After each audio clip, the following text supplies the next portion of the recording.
আসসালামু আলাইকুম ওয়া রাহমাতুল্লাহ।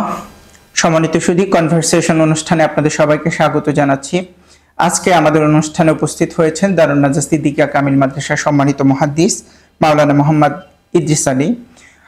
তিনি আমাদের অত্যন্ত প্রিয় একজন উস্তাদ এবং অত্যন্ত সম্মানিত একজন উস্তাদ। সুতরাং তিনি আমাদের অনুষ্ঠানে এসেছেন, এই জন্য প্রথমেই তাকে আন্তরিক মোবারকবাদ জানাচ্ছি।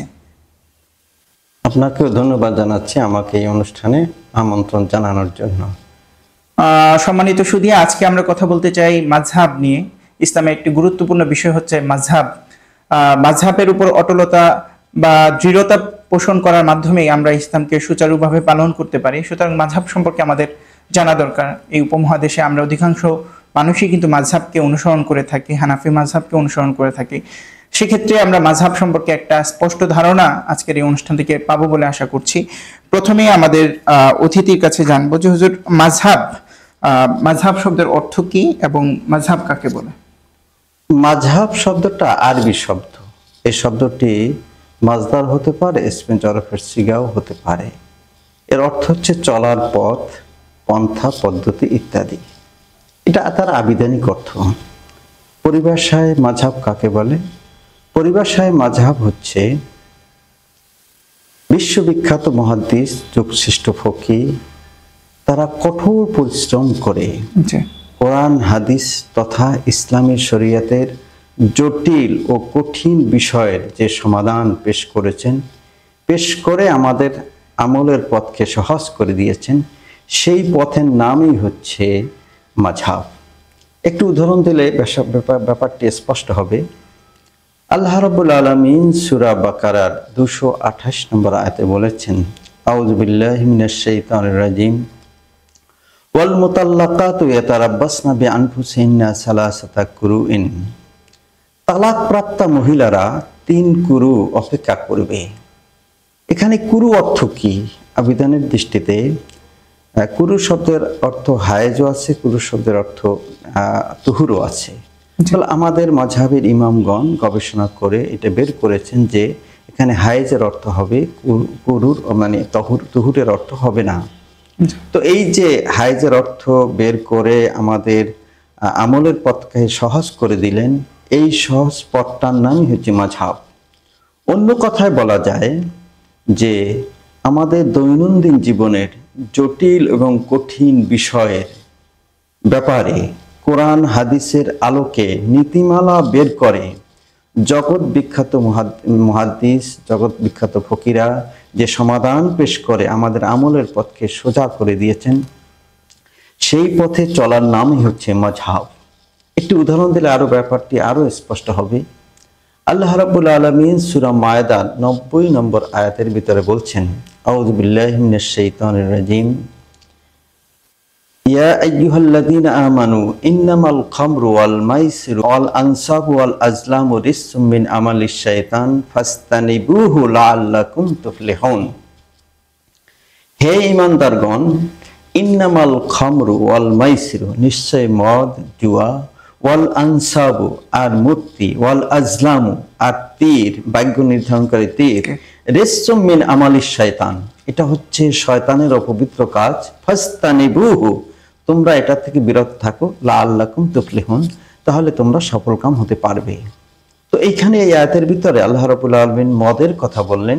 মদ যে হারাম এটা আমরা স্পষ্ট বুঝতে পারলাম, কিন্তু আফিম, গাঁজা, ইয়াবা এই জাতীয় যত জিনিস আছে, এই জিনিসের হুকুম কি হবে? জগৎ বিখ্যাত মুহাদ্দিসগণ, যুগশ্রেষ্ঠ ফকিহগণ গবেষণা করে কোরআন হাদিসের আলোকে নীতিমালা বের করে এই গাঁজা, আফিম, ইয়াবা এই জাতীয় জিনিসের ফয়সালা আমাদের সামনে পেশ করেছেন এবং আমাদের আমলের পথকে সোজা করে দিয়েছেন।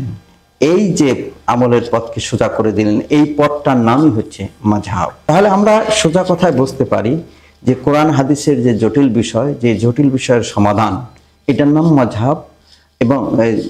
এবং আধুনিক মানে নিত্য নতুন যে দৈনন্দিন জীবনে নিত্য নতুন জটিল সমস্যা, এই সমস্যার সমাধান যে নীতিমালার আলোকে হয়েছে, এটার নামই কি? মাযহাব। সম্মানিত সুধী, আমাদের অতিথি চমৎকার করে মাযহাবে সংজ্ঞায়ন করলেন, মাযহাব কি সেটা আমাদের সামনে উপস্থাপন করলেন। অর্থাৎ দিনকে যদি আমরা সহজভাবে পালন করতে চাই, সবার তো গভীর জ্ঞান অর্জন করার সুযোগ নেই, সামর্থ্য নেই, যোগ্যতা নেই। সেক্ষেত্রে আমরা দিনকে যদি সহজভাবে পালন করতে চাই, তাহলে আমাদের মাযহাবের দ্বারস্থ হতে হবে। মাযহাব ছাড়া উপায় নেই। আপনি সহজভাবে দিনকে বোঝার জন্য মাযহাবের প্রয়োজনীয়তা অনস্বীকার্য। আল্লাহ তাআলা বলেছেন, বিসমিল্লাহির রহমানির রহিম, ফাসআলু আহলা যিকরি ইন কুনতুম লা তা'লামুন। তোমরা যারা জ্ঞানবান আছেন তাদের কাছে জিজ্ঞেস করে যদি তোমরা না জানো। অর্থাৎ আমাদের মাযহাবের দ্বারস্থ হতেই হবে। এখন আমাদের অতিথির কাছে জানবো যে হুজুর, মাযহাবের প্রশ্ন আসলেই তাকলিদের ব্যাপারটা চলে আসে। আসলে তাকলিদ এটা একটা আরবি পরিভাষা, আমাদের সাধারণ মানুষ অনেকেই এটা বোঝে না। তো তাকলিদ জিনিসটা কি, আর এই তাকলিদের ব্যাপারে ইসলামী শরিয়ার কি নির্দেশনা রয়েছে? তাকলিদ এবং মাযহাব প্রায় কাছাকাছি শব্দ। তো যুগশ্রেষ্ঠ ফকিগণ, বিশ্ববিখ্যাত মুহাদ্দিসগণ, আস্থাভাজন এই আলেমগণ যে সমাধান পেশ করেছেন, এই সমাধানের পথটাকে বলা হয় মাযহাব, এবং এই পথের অনুসরণকে বলা হয় তাকলিদ। তাকলিদ শব্দটা আরবি শব্দ, এর অর্থ অন্যের কথাকে চিন্তা ভাবনা না করেই গ্রহণ করা। তো ওই যে মুহাদ্দিসিনগণ, আস্থাভাজন ব্যক্তিরা যে সমাধান পেশ করেছেন, সেই সমাধানের অনুসরণ করা, সমাধানকে গ্রহণ করে সেই সমাধানের অনুসরণ করা, এইখানে দলিল প্রমাণ না চাওয়া, এবং এইটাকে গ্রহণ করতে গিয়ে দলিল প্রমাণ জানার উপরে মুলতবি না রাখা, দলিল প্রমাণ জানার উপরে নির্ভর না করা, বরং বিনা বাক্যে এটাকে গ্রহণ করা। তবে একথা বলতে হয় যে তাকলিদ অর্থ এইটা নয় যে অন্ধ অনুকরণ। তাকলিদ আবার এইটা অর্থ নয় যে জ্ঞানের বন্ধাত্মতা, যে দলিল জানা যাবে না, দলিল জানা নিষেধ, দলিল কোনো সময় কিছু করা যাবে না, তা না। তৎক্ষণাতেই দলিল জানা যাবে, অথবা পরেও দলিল জানা যাবে। এই ব্যাপারটিকে আমরা যে বিশেষজ্ঞ চিকিৎসকের চিকিৎসা, বিশেষজ্ঞ ইঞ্জিনিয়ারের ইঞ্জিনিয়ারিং প্ল্যান, বিশেষজ্ঞ ব্যারিস্টারের মামলা করার পদ্ধতির সাথে আমরা তুলনা করতে পারি। বিশেষজ্ঞ চিকিৎসক যে চিকিৎসা দেন, আমরা তো কোনো সময় জিজ্ঞাসা করি না যে কেন আপনি এই চিকিৎসা দিলেন। আমরা বিজ্ঞ ইঞ্জিনিয়ারের কাছে এটা জিজ্ঞাসা করি না যে আপনি কেন এই প্ল্যান দিলেন। আমরা ব্যারিস্টারের কাছে জিজ্ঞাসা করি না যে এইভাবে আপনি কেন মামলা করলেন। তো আসলে ব্যাপারটা হচ্ছে আমাদের জ্ঞানের দন্যতা এতই বেশি যে এর কারণটা কি, এর কারণটা আমরা বুঝতে ব্যর্থ, আমরা কারণ বুঝতে পারবো না, তাই আমরা জিজ্ঞাসা করি না। তবে কারণ জানা, এর দলিল প্রমাণ জানা, এটা নিষেধও নয়, এটা এমন জিনিস নয় যে এটা করা যাবে না, এটা করা যাবে। ধন্যবাদ। সম্মানিত সুধী, আমরা আসলে ওই রকম মানুষকে অনুসরণ করতে চাই যিনি খুব বিশেষজ্ঞতা রাখেন। আমরা তো একটা বাড়ি বানাতে গেলে অবশ্যই আগে ভালো ইঞ্জিনিয়ার খোঁজ করি, চিকিৎসার জন্য অবশ্যই একজন ভালো ডক্টরের খোঁজ করি। ঠিক অনুভাবে আমরা যাদেরকে অনুসরণ করব তারা যেন বিশ্বাসযোগ্য হয়, সেটাও কিন্তু চিন্তা করার বিষয়। আমরা যদি খুব বুঝে শুনে মেপে ছেকে যদি আমরা লোক নির্বাচন করে, আলেম নির্বাচন করি, আমাদের শিক্ষক নির্বাচন করি, তাহলে অবশ্যই আমরা তাকে অন্ধ অনুসরণ করতে পারবো, এতে কোনো সন্দেহ নাই। আর তারপর হুজুর তো বলেই দিয়েছেন, আমরা যদি দলিল খুঁজতে চাই, দলিল জানলে ইবাদত করতে সুবিধা লাগে বা ইবাদতে প্রশান্তি পাওয়া যায়, সেক্ষেত্রে আমরা দলিল আশ্রয় গ্রহণ করতেই পারি, এটা দোষের কিছু না। হুজুর, এখন আসলে কথা হচ্ছে যে এই যে তাকলিদ করবে, কিন্তু কারা তাকলিদ করবে, কাদেরকে তাকলিদ করবে? হ্যাঁ, তো এই কথায় আগে এসে গেছে যে যুগশ্রেষ্ঠ মুহাদ্দিস, যুগশ্রেষ্ঠ ফিকহবিদ, তারা যে সমাধান বের করেন সেটাই তো তাকলিদ করতে হয়। তাহলে সাধারণ পাবলিকেরা অথবা সাধারণ আলেমেরা যারা এইটার যোগ্যতা রাখে না, তারাই তাদের অনুসরণ করবে। এবং এই যুগশ্রেষ্ঠ মুহাদ্দিস, যুগশ্রেষ্ঠ ফকি যারা কষ্ট করে এই সমাধান বের করেন, তাদের কৃতজ্ঞতা স্বরূপ, তাদের প্রতি কৃতজ্ঞতা স্বরূপ তাদেরকে ইমাম বলা হয়। যেমন ইমাম আজম আবু হানিফা রাহিমাহুল্লাহ তাআলা, ইমাম শাফি রাহিমাহুল্লাহ তাআলা, ইমাম মালিক রাহিমাহুল্লাহ তাআলা, ইমাম আহমদ ইবনে হাম্বল রাহিমাহুল্লাহ তাআলা, এদের অনুসরণ আমাদের করতে হবে। সাধারণ লোকেরাও করবে, সাধারণ আলেমেরাও করবে। তার কারণ কোরআন হাদিসের মহাসমুদ্রের, ইসলামী শরিয়াতের মহাসমুদ্রের অবগাহন করা, সাধারণ লোকের জন্য আদৌ সম্ভব নয়। ওই ব্যক্তিরাই অবগাহন করতে পারে, যারা দক্ষ ডুবুরি, তারাই অবগাহন করতে পারে। আমরা আরো বলতে পারি যে এই সমস্ত ইমামগণ হচ্ছেন এই কোরআন হাদিস এবং ইসলামী শরিয়াতের বিশাল বিস্তীর্ণ ময়দানের একজন মশাল হাতে দাঁড়িয়ে থাকা একজন সঠিক পথ প্রদর্শক। আর সাধারণ মানুষেরা তো সাধারণই, তারা হচ্ছে এই বিশাল বিস্তীর্ণ পথের এক একজন আনাড়ি পথিক। তারা কোনো পথ তারা খুঁজে পায় না। আর এই সমস্ত ইমামগণ হচ্ছেন ওই পথিকদের জন্য মশাল হাতে দাঁড়িয়ে থাকা দক্ষ এবং পরিপক্ক এবং আস্থাভাজন সঠিক পথ নির্দেশকারী। সুতরাং তাদেরই অনুসরণ করতে হবে।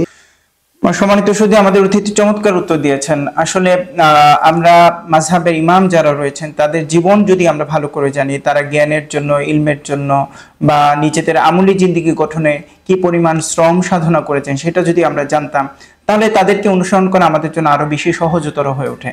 দুর্ভাগ্য হলো সত্য যে আমরা হানাফি মাযহাবকে অনুসরণ করি, কিন্তু ইমাম আবু হানিফা রাহিমাহুল্লাহ বা হানাফি ফিকার মধ্যে যারা ইমাম ছিলেন তাদের জীবন সম্পর্কে আমাদের ধারণা নেই, বা আমরা শাফি মাযহাব সম্পর্কে আমরা তেমন বেশি জানি না। আমাদের মনে হয় এখন সময় এসেছে একটু পড়াশোনা করার বা একটু গবেষণা করার, যে মাযহাবকে আমি অনুসরণ করছি সেই মাযহাবের ইমামগণ কি পরিমাণ জ্ঞানের অধিকারী ছিলেন সেই বিষয়ে যদি আমরা পড়াশোনা করি, তাহলে কিন্তু তাদেরকে অনুসরণ করাটা আমাদের জন্য সহজ এবং স্বস্তির হয়ে উঠবে, এতে কোনো সন্দেহ নেই।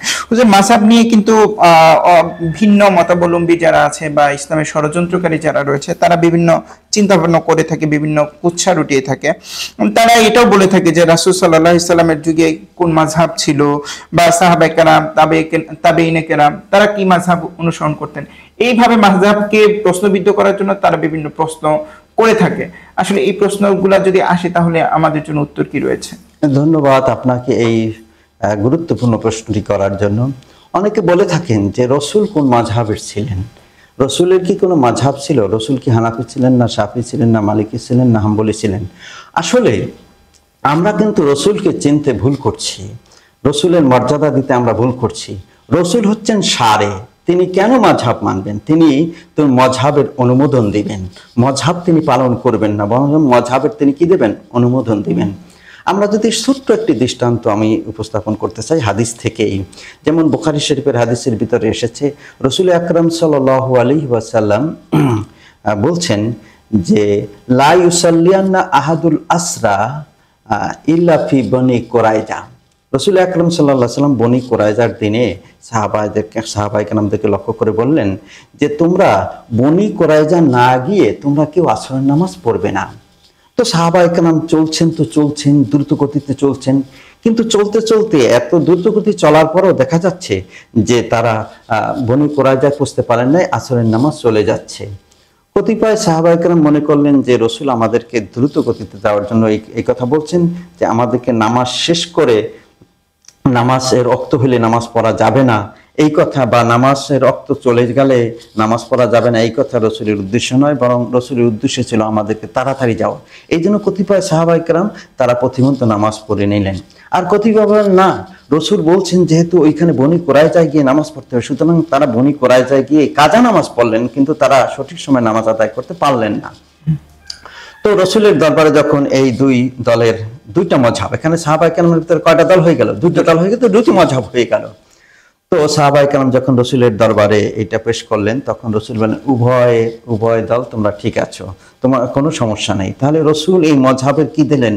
অনুমোদন দিলেন। রসুল তো কোনোটাই পালন করলেন না, রসুল ওই প্রতিমধ্যে নামাজও পড়লেন না এবং ওই যাইয়া মনে করে গিয়ে নামাজও আদায় করলেন না, বরং রসুল কি করলেন? মযহাবের অনুমোদন দিলেন। তো রসুল তো মযহাবের অনুমোদন দিবেন, রসুল তো মযহাব পালন করবেন না। এখন দ্বিতীয় প্রশ্ন থাকতে পারে যে রসুলের যুগে রসুল এরকম মযহাব করার জন্য উৎসাহিত করছেন কিনা। হ্যাঁ, দুই একটি দৃষ্টান্ত তো অনেক আছে, সব দৃষ্টান্ত তো এখন দেওয়া যাবে না। দুই একটা দৃষ্টান্ত দিলেই বোঝা যাবে যে রসুল এরকম ইস্তেহাদ করে এরকম ফয়সালা দেওয়ার জন্য রসুল উদ্বুদ্ধ করেছেন। যেমন আবু দাউদ শরীফের 3592 নম্বর হাদিসের ভিতরে এসেছে, মুআয ইবনে জাবাল রাদিয়াল্লাহু তাআলা আনহুকে রসুল যখন ইয়ামানে প্রেরণ করেছিলেন, তখন মুআয রাদিয়াল্লাহু তাআলা আনহুকে লক্ষ্য করে বলেছিলেন, মুআয তুমি তো ইয়ামানে যাচ্ছ, ওইখানে যখন তোমার কোনো ফয়সালা আসবে তুমি কিভাবে ফয়সালা দিবে? তখন মুআয রাদিয়াল্লাহু তাআলা আনহু বললেন, আমি কোরআন অনুযায়ী ফয়সালা দেব। রসুল আবার বললেন যে কোরআনের ভিতরে যদি ফয়সালা না পাও তাহলে কিভাবে দিবে? তখন মুআয ইবনে জাবাল রাদিয়াল্লাহু তাআলা আনহু বললেন, আমি হাদিসের মাধ্যমে দেব। তখন রসুল আবার বললেন যে কোরআন এবং হাদিসের ভিতরে যদি তুমি না পাও তখন কিভাবে ফয়সালা দিবে? তখন মুআয রাদিয়াল্লাহু তাআলা আনহু তখন বললেন, আস্তাহিদু বিরাই ওয়ালা আলু, আমি আমার ইস্তেহাদ করব, আমি গবেষণা করব, আমি এই ব্যাপারে কোনো রকমের চেষ্টা ত্রুটি করব না। এই কথা যখন তিনি বলছেন, রসুল এত খুশি হয়ে গিয়েছেন, তার বক্ষের উপরে হাত দিয়েছেন, বক্ষের উপরে হাত দিয়ে একটু মৃদু আঘাত করেছেন। এরপর বলছেন, আলহামদুলিল্লাহিল্লাযী আফকা রাসূলিল্লাহ সাল্লাল্লাহু আলাইহি ওয়াসাল্লাম লিমা ইউরজি রাসূলাহ। ওই আল্লাহর প্রশংসা, যেই আল্লাহ তৌফিক দিয়েছেন ওই কথা বলার জন্য রসুলকে মানে রসুলের দূতকে মানে মুআয ইবনে জাবালকে, যেটার প্রতি আল্লাহ রসুল সন্তুষ্ট, যেই কথাটায় আল্লাহ রসুল সন্তুষ্ট সেই কথাটা বলার জন্য এবং সেই কাজ করার জন্য আল্লাহ তৌফিক দিয়েছেন। সুতরাং সেই আল্লাহর কি সমস্ত প্রশংসা। তাহলে রসুলের নির্দেশেই, রসুলের উৎসাহেই এভাবে মাযহাব অর্থাৎ তাকলিদ করার জন্য বলা হচ্ছে। তাহলে এই হাদিসের পর্যালোচনায় আমরা একটা কথা বলতে পারি, নির্দ্বিধায় বলতে পারি, রসুল আকরাম সাল্লাল্লাহু আলাইহি ওয়াসাল্লাম মুআয ইবনে জাবালকে ইয়ামানে শাসনকর্তা, বিচারক, মুআল্লিম হিসাবে প্রেরণ করেছিলেন এবং দরবারে রিসালাতের পক্ষ থেকে ইয়ামানবাসীদের প্রতি এই নির্দেশ ছিল যে তারা মুআয রাদিয়াল্লাহু তাআলা আনহুকে মেনে নেবে এবং সে যে ইস্তেহাদ করবে, ইস্তেহাদ অনুযায়ী ফয়সালা করবে, এটাও তারা মেনে নেবে। সুতরাং এই হাদিস দ্বারা প্রমাণিত হচ্ছে রসুল আকরাম সাল্লাল্লাহু আলাইহি ওয়াসাল্লামের নির্দেশেই এরকম ব্যক্তি তাদলিক এর উদ্বোধন হয়েছে রসুল সাল্লাল্লাহু আলাইহি ওয়াসাল্লামের যুগেই। আল্লামা ইবনুল কাইয়্যিম জাওজি রাহিমাহুল্লাহ তাআলা ইলামুল মুআক্কিন কিতাবের ভিতরে তিনি বলছেন, সাহাবায়ে কেরাম এবং তাবেঈনদের অনেকগুলি মাযহাব প্রসিদ্ধি লাভ করেছিল। তাদের ভিতরে কতিপয় মাযহাবের কথা আমি বলছি। তো মাযহাবু যায়েদ ইবনে সাবিতিন রাদিয়াল্লাহু তাআলা আনহু, মদিনাতে যায়েদ ইবনে সাবিতের মাযহাব, তিনি সাহাবায়ে কেরামের ভিতরে ফরায়েজ সম্পর্কীয় সবচাইতে বড় আলেম ছিলেন, বিজ্ঞ আলেম ছিলেন। তিনি একটা মত প্রবর্তন করেছিলেন, তার ফিকহার মত প্রবর্তন করেছিলেন। তার কাছ থেকে ফিকহ শিক্ষা করেছিলেন দেখেন সাইয়্যিদ ইবনুল মুসাইয়্যিব, প্রখ্যাত তাবী সাইয়্যিদ ইবনুল মুসাইয়্যিব, কাসিম ইবনে মুহাম্মদ, সালেম ইবনে আব্দুল্লাহ ইবনে ওমর রাদিয়াল্লাহু তাআলা আনহু, এরা তার কাছ থেকে ফিকহ শিক্ষা করেছেন। এরপরে মক্কাতেও একটা মাযহাব প্রসিদ্ধি লাভ করেছিল, মাযহাবু ইবনে আব্বাস রাদিয়াল্লাহু তাআলা আনহু। তিনি ছিলেন সাহাবায়ে কেরামের ভিতরে রইসুল মুফাসসিরিন, কোরআনের ভাষ্যকার। তিনি ছিলেন কোরআনের ভাষ্যকার, সবচাইতে সাহাবায়ে কেরামের ভিতরে সবচাইতে বেশি তাফসীর তিনি জানতেন। তার কাছ থেকে যারা ইলমে ফিকহ শিক্ষা করেছিলেন তাদের ভিতরে ছিল অন্যতম হচ্ছেন ইকরামা, আতা, তাউস। এরপরে মাযহাবু আব্দুল্লাহ ইবনে মাসউদ রাদিয়াল্লাহু তাআলা আনহু, এটা কুফায় আব্দুল্লাহ ইবনে মাসউদ রাদিয়াল্লাহু তাআলা আনহুর মাযহাব।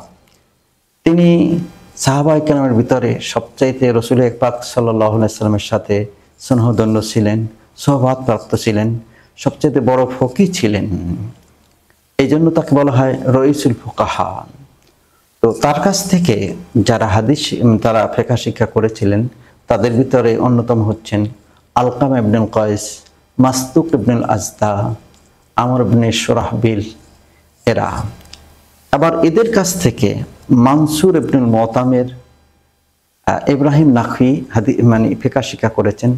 আবার এদের কাছ থেকে ইমামে আজম আবু হানিফা, সুফিয়ান সাওরি ফিকহ শিক্ষা করেছেন।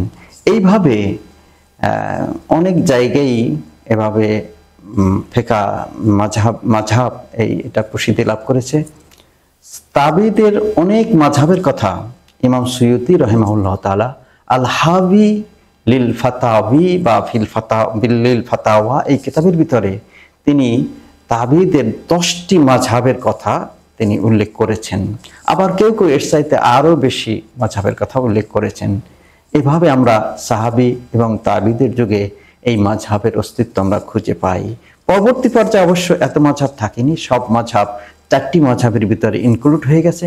কোন কোন মাযহাব কালের গভীরে, কালের অভ্যন্তরে তারা লুকিয়ে গিয়েছে, তাদের অনুসারীরাও চলে গিয়েছে, ওই মাযহাবও চলে গিয়েছে। এই 4টি মাযহাবেই তাদের অনুসারীরাই এ যাবৎ পৃথিবীতে বেঁচে আছে।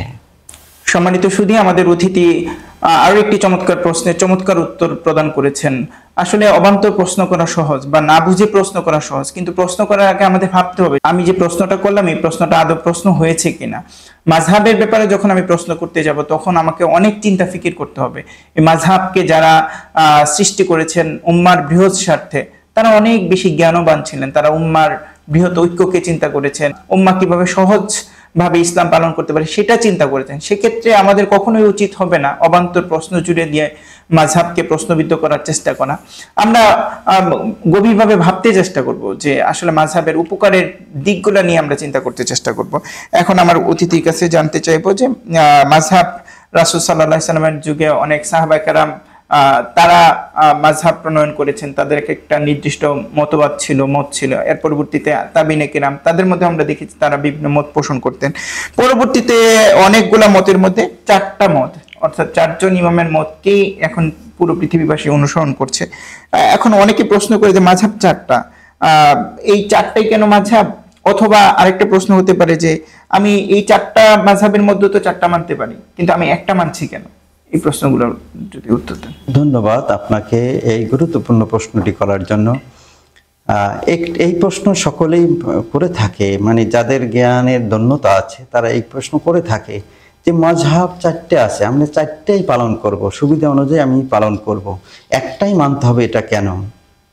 তো আসলে মাযহাব 4টা, এটা ঠিক, সবাই হকের উপর প্রতিষ্ঠিত, কিন্তু আমাকে মানতে হবে একটা। এটা ওলামায়ে কেরামদের ঐক্যমত যে বিভিন্ন মাযহাব মানা যাবে না। কেন মানা যাবে না? যদি বিভিন্ন মাযহাব একাধিক মাযহাব মানার অনুমতি দেওয়া হয়, তাহলে মানুষ নফসের পূজারী হবে, প্রবৃত্তির চাহিদা অনুযায়ী কাজ করবে, প্রবৃত্তি যেভাবে চায় সেভাবে যাবে।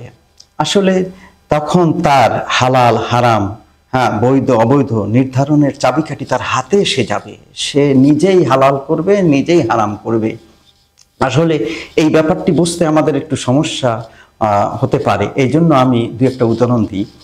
যেমন আল্লামা তকি উসমানী তাকলিদ কি হাইসিয়াত এই কিতাবের ভিতরে তিনি বলছেন, দেখেন কোনো ব্যক্তির শরীর থেকে যদি রক্ত পড়ে গড়িয়ে যায়, তাহলে ইমামে আজম আবু হানিফার মতে তাকে উজু করতে হবে, তার উজু ভেঙে যাবে, কিন্তু ইমাম শাফির মতে উজু ভাঙবে না।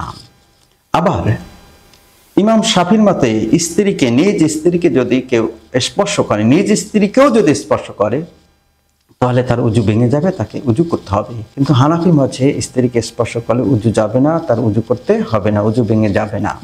মোট কথা হচ্ছে যে ইসলাম একটা খেল তামাশার বস্তুতে পরিণত হবে এবং হালাল হারাম কোনটা গ্রহণ করা না করা এটা তার হাতে এসে যাবে।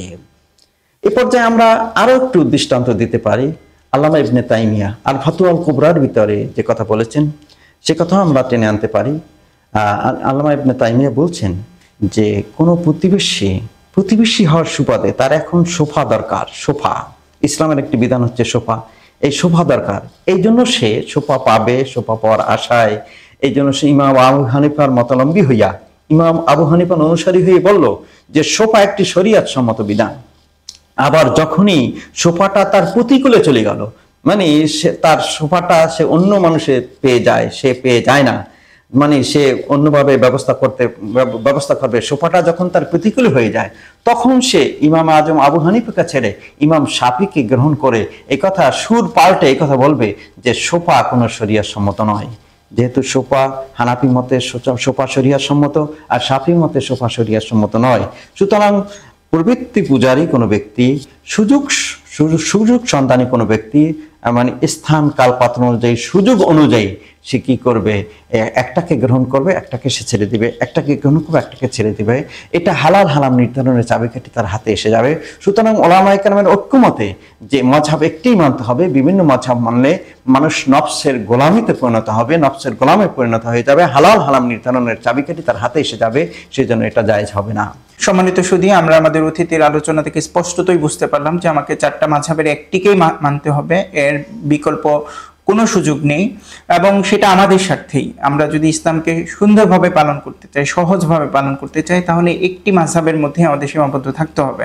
হ্যাঁ, যারা অনেক বেশি জ্ঞান রাখেন, অনেক বেশি চিন্তা রাখেন, তাদের কথা ভিন্ন হতে না, এরকম কোনো অনেক বেশি চিন্তা রাখেন এরকম লোক আজকাল পাওয়া যায় না। সেটাও একটা কথা যে আমাদের ইলমের যে অবস্থা রয়েছে, তাতে যে তাদের মাযহাবের বাইরে গিয়ে বা এক মাযহাবের বাইরে গিয়ে একাধিক মাযহাব পালন করার মতো মানুষ মনে হয় এখন। তবে এখানে ব্যাখ্যা আছে, সব কথা তো এখন বলা যাবে না। যদি কোনো মাযহাবে কোনো সমস্যার সমাধান না থাকে, সেইখানে অন্য মাযহাব থেকে নেওয়ার সুযোগ আছে। আচ্ছা আচ্ছা, ঠিক আছে। এবং এ নিয়ে অনেক অনেক আলোচনা অল্প নয়, এখানে আলোচনা অনেক বেশি আলোচনা রয়েছে। যাই হোক, আমাদের জন্য, আমরা যারা আছি, আমরা সবাই স্বল্প জ্ঞানের মানুষ, আমাদের জন্য এক মাযহাবে স্থির থাকাটাই হবে সবচেয়ে উপকারী ব্যাপার। এখন হুজুরের কাছে জানতে চাইবো যে চার মাযহাবের মধ্যে নিঃসন্দেহে অন্যতম শ্রেষ্ঠতম মাযহাব হলো হানাফি মাযহাব, আর এই মাযহাবের প্রধান হচ্ছেন ইমাম আবু হানিফা রাহিমাহুল্লাহ। তার বিস্তৃত জীবনী রয়েছে, তার বর্ণাঢ্য জীবন রয়েছে। সুতরাং সেই জীবন থেকে হুজুর আপনি যদি অল্প কিছু জীবনী আমাদের কাছে শেয়ার করেন।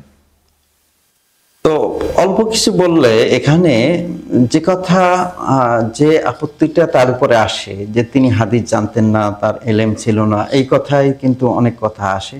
তো তার এলেম কতখানি ছিল এই ব্যাপারে একটু আলোচনা করব, বেশি আলোচনা করার সময় হবে না।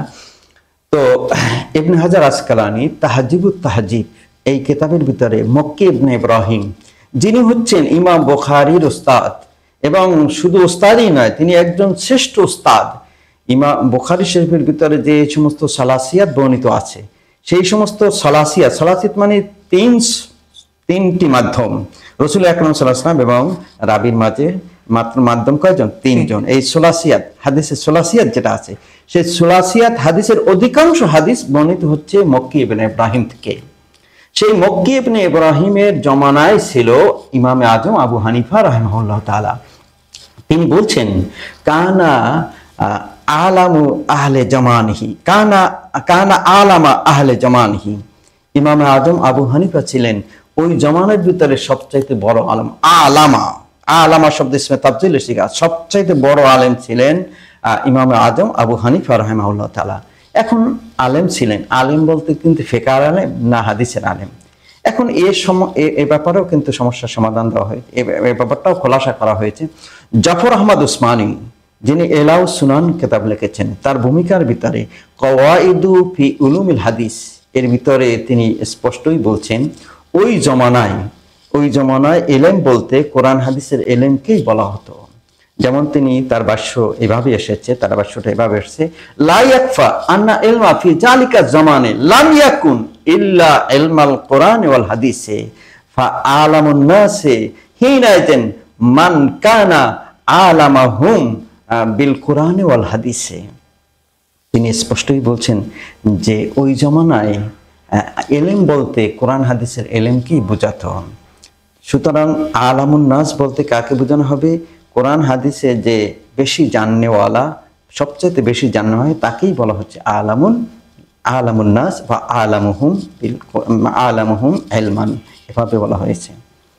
তো ইমামে আজম আবু হানিফার এলেমের দৌরাত্ম কতখানি, এই কথা আমরা কিন্তু বুখারী শরীফের হাদিসের ভিতরেও পাই। বুখারী শরীফের হাদিসে যেটা বলা হয়েছে, লাউ কানা দ্বীনু ইনদা সুরায়া লা জাহাবা বিহি রাজুলুম মিন ফারিসা। তো এলেম অন্বেষণ করা এত বিরল ব্যাপার হয়, এত কষ্টকর ব্যাপার হয় যে এলেম চলে গেছে সুরাইয়া নক্ষত্রের কাছে। সেই সুরাইয়া নক্ষত্রের কাছেও যদি এলেম চলে যায়, তাহলে পারস্যের এক ছেলে ওই এলেমকে নিয়ে আসবে। তাহলে এর মেস্তাক কি, এর দ্বারা উদ্দেশ্য কি, কাকে বোঝানো হচ্ছে? আমাদের মাযহাবের লোক নয়, বরং শাফি মজহাবের লোক আল্লামা সুয়ুতি রহমাহুল্লাহ তাআলা, ইবনে হাজার মক্কি রহমাহুল্লাহ তাআলা, তারা স্পষ্ট করে বলেছেন এই হাদিসে যাকে লক্ষ্য করে বলা হচ্ছে সে ইমামে আজম আবু হানিফা ছাড়া আর কেউ নয়। সে হচ্ছে ইমামে আজম আবু হানিফা, যে রসুল পাক সাল্লাল্লাহু আলাইহি ওয়াসাল্লাম ভবিষ্যৎবাণী যে করে গিয়েছেন, সেই ভবিষ্যতের লোকটাই হচ্ছে ইমামে আজম আবু হানিফা। তাহলে তিনি কত বড় ইলমের অধিকারী ছিলেন তা আমরা সহজেই অনুভব করতে পারি। সম্মানিত সুধী, ইমাম আবু হানিফা রাহিমাহুল্লাহ যেমন ইলমের অধিকারী ছিলেন, আমলের অধিকারী ছিলেন, তাকওয়ার অধিকারী ছিলেন। তার একটা প্রসিদ্ধ ঘটনা রয়েছে যে তিনি যখন কুফা নগরীতে ছিলেন তখন একটি ছাগল হারিয়ে গিয়েছিল। তো ইমাম আবু হানিফা রাহিমাহুল্লাহ অভিজ্ঞদের কাছে জিজ্ঞেস করলেন যে একটা ছাগল কত বছর পর্যন্ত বেঁচে থাকতে পারে। তখন উত্তর এলো যে 7 বছর। তো ইমাম আবু হানিফা রাহিমাহুল্লাহ 7 বছর তিনি কোনো ছাগলের গোশত খাননি। এভাবে ইমাম আবু হানিফা রাহিমাহুল্লাহর জীবন যদি আমরা ঘাটি বা পর্যবেক্ষণ করি তাহলে দেখতে পাবো অসংখ্য তাকওয়ার নির্দেশনাবলী তিনি রেখে গিয়েছেন। অর্থাৎ তিনি প্রত্যেকটা মুহূর্তে আল্লাহকে ভয় করে চলতেন। তিনি আসলেই তাকওয়ার একজন অনন্য উদাহরণ ছিলেন। আমরা তার তাকওয়া সম্পর্কে, তার ইলম সম্পর্কে, এগুলো সম্পর্কে যখন জানবো তখন আসলে আমরা নিজে থেকে ভাগ্যবান মনে করবো যে আমরা হানাফি মাযহাবের অনুসারী। তো আমরা যারা হানাফি মাযহাবের অনুসারী আমাদের উচিত বেশি বেশি ইলমের সাথে থাকা, ইলম চর্চা করা, ফিকহ সম্পর্কে ভালো করে জানা, ফিকহটাকে বোঝার চেষ্টা করা। তো হুজুরের কাছে জানবো যে আসলে ইলমে ফিকহ যদি আমি অর্জন করতে চাই তাহলে আপনার শিক্ষার্থী যারা রয়েছে তাদেরকে আপনি কি পরামর্শ দান করবেন? আমি তাদেরকে প্রথম পরামর্শ দেব, তারা নাহু সরফে বিজ্ঞ হবে। প্রথমে নাহু সরফে বিজ্ঞ না হলে আরবি ইবারত তারা বুঝবে না।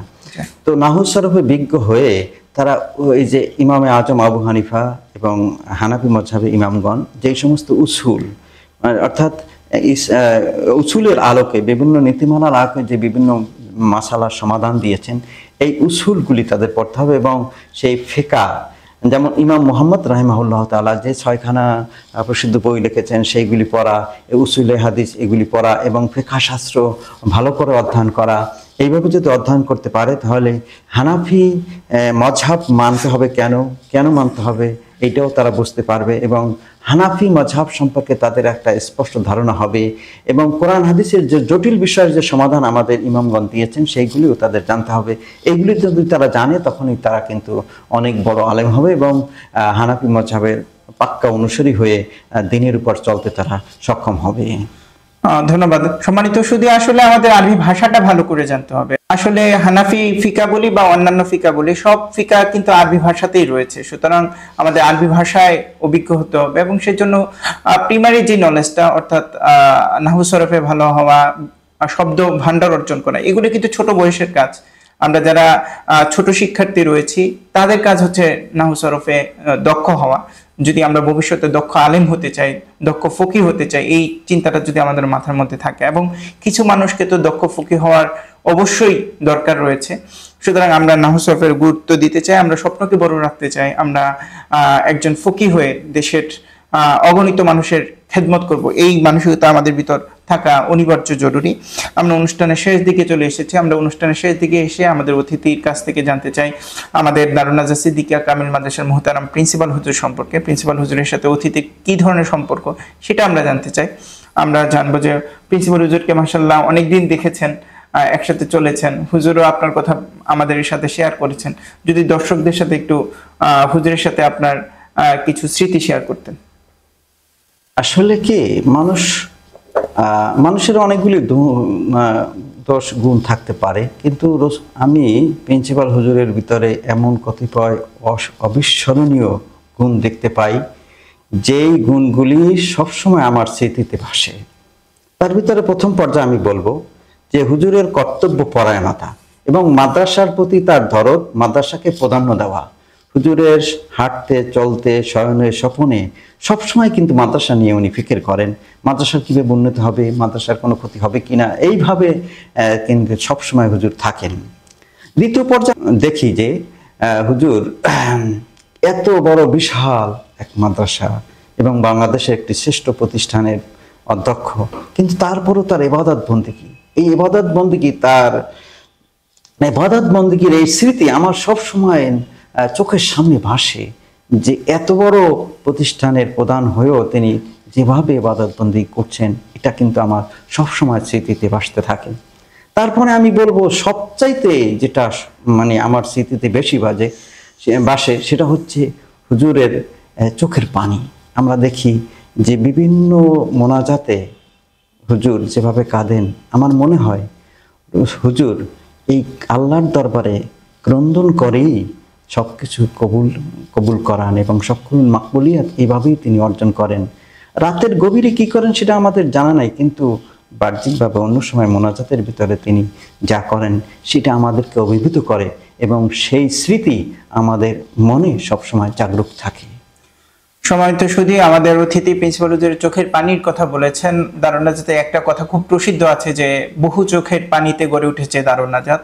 আসলে দারুন নাজাত এই চোখের পানি দিয়েই গড়ে উঠেছে। প্রিন্সিপাল হুজুর, তার শুভাকাঙ্ক্ষীগণ, অনেক বরেণ্য উলিয়া উলিয়া কেরাম, আর তারা দারুন নাজাতের জন্য আল্লাহর কাছে চোখের পানি ফেলেছেন। আমাদের অতিথি তিনিও কিন্তু ছাত্রদেরকে নিয়ে মোনাজাত করে থাকেন, তিনিও কিন্তু ছাত্রদেরকে নিয়ে দারুন নাজাতের জন্য কান্না করে থাকেন।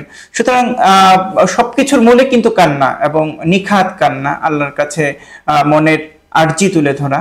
আমরাও যদি দারুন নাজাতের মতো নিজেদের জীবনকে সফল করতে চাই তাহলে অবশ্যই কান্নার বিকল্প নেই। আমরা আল্লাহ সুবহানাহু ওয়া তাআলার সাথে কান্নার মাধ্যমে সম্পর্ক গড়ে তুলব, এই প্রত্যাশা রেখে এখানে শেষ করছি। আসসালামু আলাইকুম ওয়া রাহমাতুল্লাহ।